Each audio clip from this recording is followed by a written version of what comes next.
Once you achieve certain technical ability in karate, power is really a lot less about what your body does and more about where your intent is.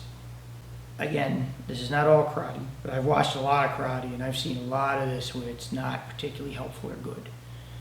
You see, especially in tournaments with like katas and stuff, because you get rewarded for doing bad things. You get rewarded for doing big technique with lots of screams and not correct intent. So what I mean by intent is, here's you. You get angry. You get all excited. You get really excited.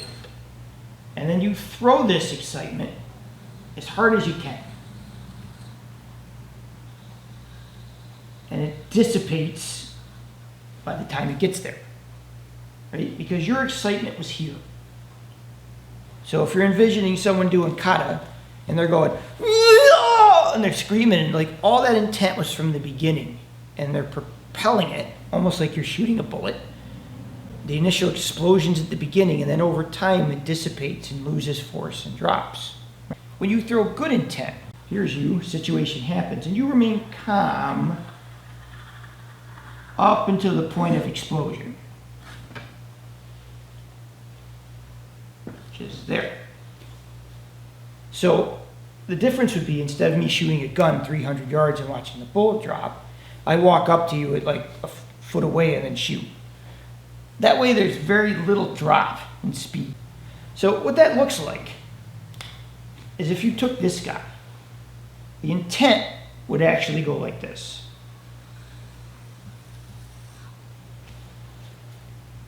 If you took this guy, and they've done this, you've seen people put on like stuff on their nervous system and they actually spike the brain.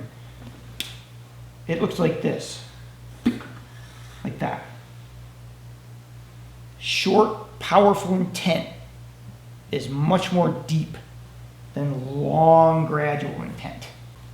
So for example, instead of going like this, maybe it should be more like this. Calm, relaxed, at the end. Right? Explosion at the beginning. Explosion at the end. Now, this is very difficult for most people in the beginning. When I showed you that little graph of the spike versus the gradual, the spike requires a much more high demand on your central nervous system. You have to treat your nervous system like you're weightlifting. It takes time to build it up. You don't just start weightlifting by grabbing 300 pounds. Well, you don't just start nervous system training by going nuts. You know, when I was early into this, I read an article about hitting candles, right? And to hit a candle and blow it out, you have to use snap it at the end, not the beginning. And I did it for like an hour. And the next day I woke up and I thought I was going to die. Like, oh my God, everything hurt. And it hurt deep. It didn't hurt in the muscles. It hurt everywhere else because it was using my central nervous system. So that being said, when you practice this, you should not go from that heavy screaming crazy thing you do and try and relate it to the same explosion at the end.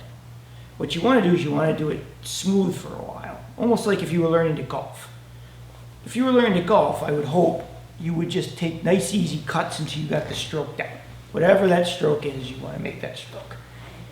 You don't just come out hacking.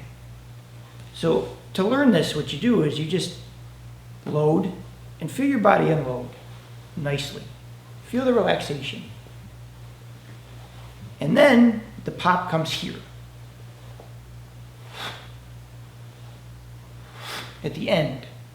And you should do this just very gentle for a long period of time. Get used to the idea of every technique you throw,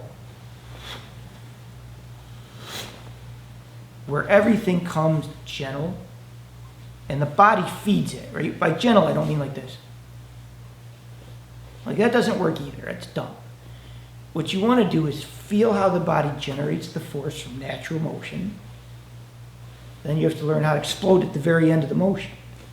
So you relax, you explode. That's the power you want. You want power at the end, not the beginning. And if that were me, I would do a lot, very slow and relaxed. And then every once in a while, juice one to see what it feels like. And then mix it. And when you get stronger with it, you could add more of them that have juice on it. But don't start off really heavy like this. You'll regret it. But you need to do this. Otherwise, you're going to be this person forever who's just screaming and hitting really big and very long and ineffective.